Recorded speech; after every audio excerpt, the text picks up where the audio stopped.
All right, everybody, how's it going? I'm back again with another NFL prediction video. We've already done the AFC and NFC South, and we've done the AFC West, so obviously that means we're probably going to be doing the NFC West as well, what a lot of people are calling the best division in the NFL. As you know how the videos go, we go over like the 2019, then we give our predictions. Here's the AFC South really quick for those who might have missed it. Just pause it, look at it real quick. And we did the NFC South. Gave our thoughts on that. Interesting. Just so you know, then we just did the AFC West. That's good. And just so you remember, the way everything breaks down is if a team isn't a clear-cut wild card favorite, we're not going to include them into the wild cards yet. So far, the Broncos and the Titans, 9 and 7s, are not in the playoffs yet. But we've seen the Bucks and the Seahawks both become playoff teams. Well, if the Seahawks, you've seen it in the last video. We already kind of figured they're going to be good again. You don't add Jamal Adams to an already pretty decent team and just get worse. So, we'll see how everything plays out. We'll give our predictions. It's still going to be a good video. So, obviously, I'm not going to be like, well, the Seahawks got worse from last year. They had a busy offseason, though. So this is last year for the NFC West. Of course, we had the Arizona Cardinals go 5-10-1. They tied with the Lions. They had a pretty good year from young Kyler Murray, who won Rookie of the Year, if I'm not mistaken, and had a pretty solid rookie year. I think other guys should have won it, but typically those awards like to go to quarterbacks. It is what it is, and he had a decent year despite playing down a pretty bad team that a lot of people have as a secret dark horse. I'm like, nah, I wouldn't do that. The Los Angeles Rams had a bad year. Bad offensive line play kind of doomed that team. That's really was the story of the most systematic team in the NFL. Jared Goff is a very system-heavy quarterback. All the players are system players, which is totally fine in the NFL as long as it's working. It stopped working when the offensive line broke down. If you can get a good offensive line in front of Goff, you'll go better than 7-9. Did they do that? I don't know. The Seahawks made the playoffs. That's why they're highlighted, much like the 49ers. Probably both of them will make it again. I already blew that. They do. You already found that out from last video. Whatever. It's not that big a deal. Clearly, they're both really good. A lot of people say best division in the NFL. Seahawks are rebuilding, yet went 11-5 and made the playoffs. There's not much to say there. Russell Wilson's the best quarterback in the NFL, not named Tom Brady or Drew Brees, in my opinion. And I don't think it's pretty close with the other guys, with Mahomes, maybe. And then, Seattle's going to be a force. They got better. They got Adams. It's going to be fun within this division.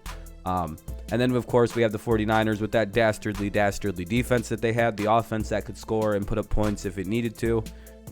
Not enough in the Super Bowl because of the choke job by Kyle Shanahan again. Just doesn't know how to play call.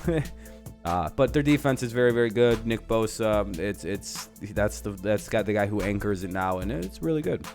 I expect it to be very similar to last year. They didn't lose too much. They're having a receiver issue right now, so we'll see how much that plagues them going into the year. But let's start with the actual predictions for the NFC West. Rams. Yep. I have the Rams finishing as the worst team in this division. Like I said a little bit ago, the problem with this team isn't Jared Goff. It's not the offensive pieces. It's not the coaching. It's not the defense. The defense is kind of bad. The major problem with the Los Angeles Rams was that offensive line. It was not as good as it was the year they went to the Super Bowl.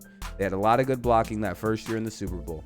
I noticed the line got older and older, and they didn't really do much last season to address it, and it fell apart on them, and that's why they lost a lot. Goff didn't look as good because he didn't have enough time to throw, and if he doesn't have enough time to throw, he's going to look terrible, and that's what happened. Now, they did look at the losses. They lost Gurley, Cooks, Fowler, Matthews, Littleton, and Zerloin. That's their kicker, another Easter egg. They added in Ashawn Robinson and Leonard Floyd. They drafted Akers, Van Jefferson, Terrell Lewis, Terrell Burgess, and Bryson Hopkins. No offensive linemen. They re-signed Andrew Whitworth, who is very, very old. And it's just, to me, it's like, did they not see the issue wasn't the personnel, it's the offensive line? That's what's broken in the system is the O-line. So to me, it's like, well, the Rams are going to get fucked. Like that was a bad couple decisions they made this offseason to not improve that line and to double down on a very old Whitworth. I know he's comfortable and he's what Goff is used to, but at the same point, it wasn't good last year. So we'll see. Maybe they'll just magically be better, but I doubt it. They're probably going to go 4th, 6, and 10. And then I also have the Cardinals finishing 8-8. I do think they're getting better. They lost Damiere Byrd, Charles Clay, AQ Shipley, and Hassan Reddick. All right, not bad. Bird's a pretty big loss, but they added in some guy named DeAndre Hopkins from Houston. I don't know. They traded David Johnson for him for some reason. Oh, David Johnson's not on there. David Johnson was also a loss. I didn't think I put that as a key loss for some reason. But they got DeAndre Hopkins, Kelvin Beachum, Jordan Phillips from the Bills, Devon Kennard, Devondre Campbell. They drafted Isaiah Simmons, Josh Jones, Lecky Fautu, and Rashad Lawrence. Now, Josh Jones was a good offensive line. He fell a bit in the draft. They signed some offensive linemen. They got a little bit better on defense, which is going to be their strong suit, is their defense, I think. I think that it's hard for me to put the Cardinals as a dark horse team or a playoff team at all when I don't know what the offensive line is going to look like. And if it's any semblance of what it was last year, they'll win 6-7 games, if that, maybe. That's like they should have went 5-11 last year because the Lions blew that game. So I don't really know with the Cardinals. I'd like to see what the offensive line looks like, because if they don't have a better offensive line, everything they're doing is for naught, in my opinion. Because he can't do that for a second straight year or third straight year. You're gonna have to protect the kid. He's gonna, your teams. That's why they've won 5 games was the poor offensive line play. That's why that's as far as it got. So good offseason, good team building so far. The rebuild's gonna happen another year or two because we're gonna have to build that O-line up a little more. But Cardinals are on the right path. I'm liking what I'm seeing. Not this year though. Not this year. Of course, yeah, we have, Seahawks are making the playoffs at 10-6. I don't have them as the same good record because they kind of had a really weird season last year.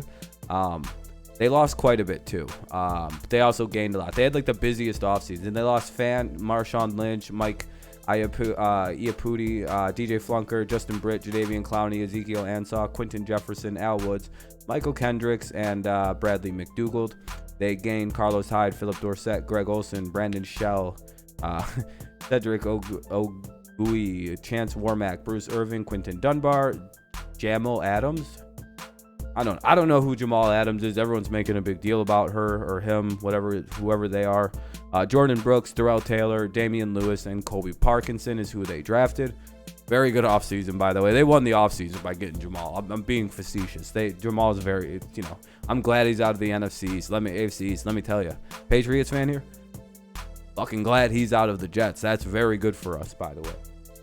Yeah, it's really hard. The Seahawks have been rebuilding openly for the last 2 or 3 years. And at this point now, they're done rebuilding, I think. I think this is a team they would finally say, hey, we're competing now. And it looks like they have a team to compete maybe. And I think teams, they're finally going to start getting the respect they deserve. They were not money line favorites in like any games last year. It was crazy how disrespected this team was to go 11-5 and be a playoff team for 2 years despite being in an open rebuild. I think this is still considered an open rebuild year, but I think we're coming to the end of that. I think this is a solid prediction. Very, very good defense that they're going to have with Jamal Adams and Quandre Diggs. I like this whole team. The fucking Russell Wilson's going to be better along. Metcalf and Lockett, very, very good. Obviously, adding in Dorsett as kind of a distraction option is always good. Yeah, it's just I like everything they're doing, man. It's just I like what the Seahawks are doing. They're making good moves. Good coach, good quarterback. I'm hard to say anything negative about the Seahawks right now. They have kind of a weakish, I don't know, offensive line problem. I don't even know if that's true. I genuinely don't. They're really good, guys. And then, of course, the team I think that is going to win the division. Everybody's seen that coming. The team that last year I called the dark horse. This was one of my greatest predictions. I said they're a dark horse. I got mocked for picking the 49ers. And then I did this. I went, watch them go to the Super Bowl. I never officially predicted them as my Super Bowl team until, the Eagles about week 10. I was finally gave up. And I went, yeah, okay, I'll go 49ers Super Bowl. But again, they were my dark horse team to make the playoffs and kind of be a little force to be reckoned with a great defense they were building. And I did not expect to be goddamn dead on more than I ever thought I would be. So 49ers win the division at 12-4, I think. Key losses were Matt Breida, Emmanuel Sanders, Marquise Goodwin, Levine Tolilo, Joe Staley, Mike Person, DeForest Buckner, and Sheldon Day. Those are huge losses. They gained Travis Benjamin, Jordan Reed, Trent Williams, Tom Compton, Deion Jordan, drafted Kinlaw, and Ayuk. Pretty good pieces. My biggest worry is can they overcome the losses of the players that they lost? Is Bosa still going to look very, very good without DeForest Buckner there? I think so. Is Jordan Reed going to be good still? Yeah, probably. Trent Williams going to be a good enough replacement for Joe Staley? Questionable. Reed will be better than Toilulu. Will Benjamin be anything like Sanders or Goodwin? No, of course not. But will he be all right? Will Ayuk fill a gap when he's not hurt? Same with Ben. We'll see. The biggest worry now for the 49ers for me is how they're going to respond with all the receiving injuries and the random injuries. They're more of a running team that they kind of get the game going by running. So personally, I'm not as super worried about the 49ers receiving problems. I also trust Jimmy G as a quarterback than a little bit more than most.